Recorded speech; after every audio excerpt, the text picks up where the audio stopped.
Bonjour Thierry, Bonjour. donc nous sommes toujours au Salon du Livre de Logne avec Thierry Marchand. Enchantée. Ton prénom? À toi? Dominique, Enchantée Dominique. mais c'est pas moi le sujet, c'est toi.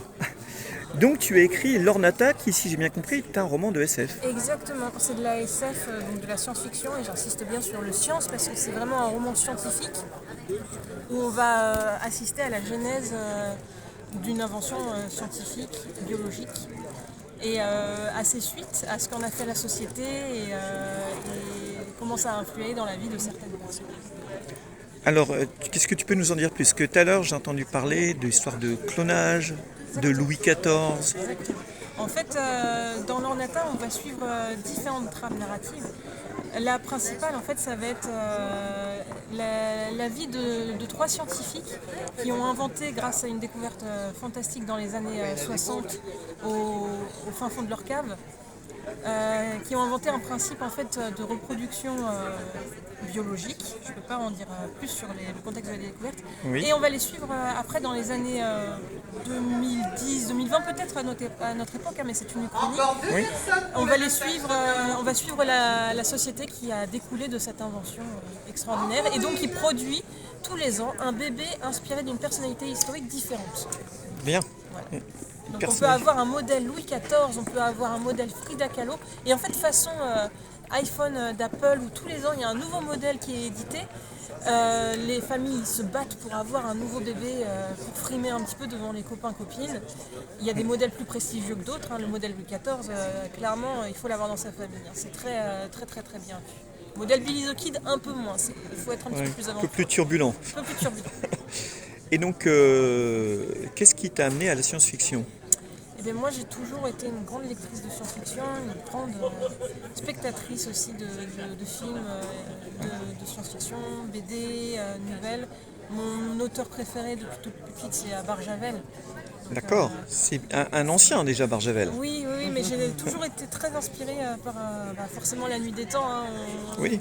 Tout le monde a été un peu fasciné par ce livre-là, et j'ai beaucoup aimé en fait. Je ne suis pas une scientifique, hein. Moi je suis plutôt dans mon travail plutôt littéraire, hein, mais j'ai toujours eu une passion pour l'histoire des sciences.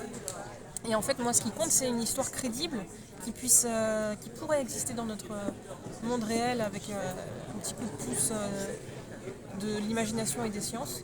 Et je sais que ce livre-là, on me dit souvent qu'il ressemble à un épisode géant de Black Mirror, la série télé. Ce qui est une bonne référence. Oui, on accepte bien. Et est-ce que tu peux nous en dire un peu plus sur ta façon de créer? C'est-à-dire que quand tu écris, est-ce que tu es plutôt du matin, du soir, seul, Alors, en oui. silence, en musique ou autre, je ne Oui. sais quoi? Alors moi, je ne peux pas écrire si je n'ai pas 4 heures de temps devant moi.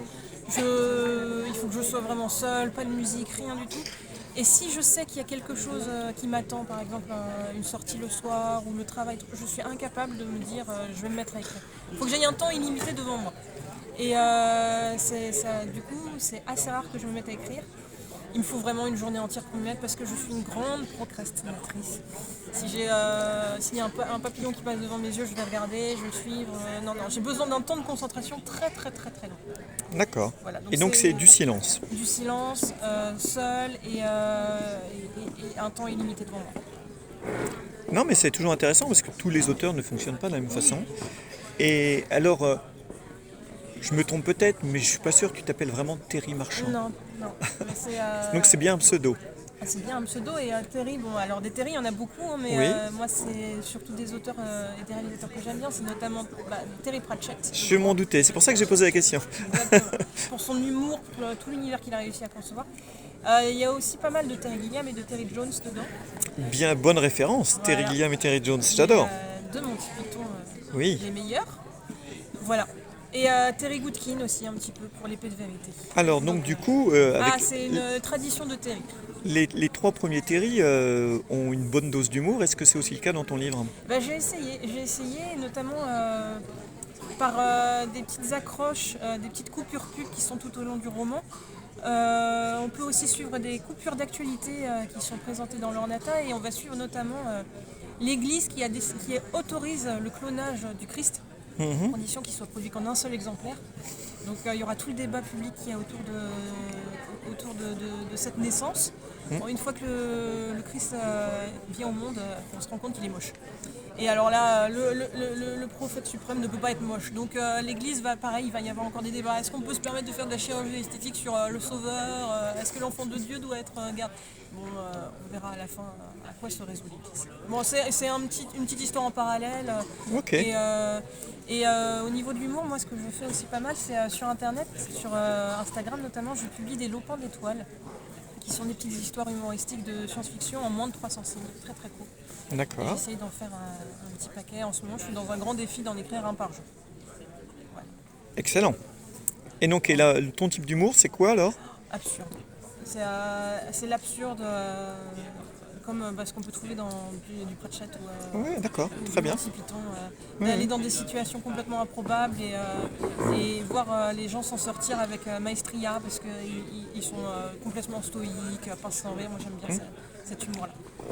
Et donc, et tes projets, la suite, c'est Alors, quoi la suite? Je suis sur un très grand roman qui me prend beaucoup de temps parce que j'ai mon travail en parallèle et qui s'est accentué. J'ai beaucoup plus de boulot ces temps-ci, mais j'ai une histoire de science-fiction pour le coup.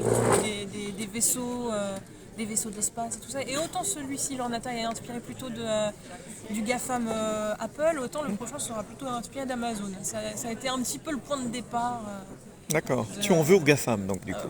Je leur en veux pas, ils sont dans la vie, ils sont dans la société, on a le droit de s'en moquer et de s'en inspirer. Exactement. Et je pense que c'est un outil, après j'en veux plutôt à l'humanité de ce qu'ils en ont fait. Mais Ok. Et il faut toujours se moquer des puissants. on est là pour ça. Hein. Et puis, malheureusement, les auteurs de SF, toi-même tu sais, on est un petit peu trop dans l'actualité et on prévoit un petit peu trop de choses. Donc clairement, on peut s'inspirer de notre quotidien et on tapera toujours dans le mille pour le futur.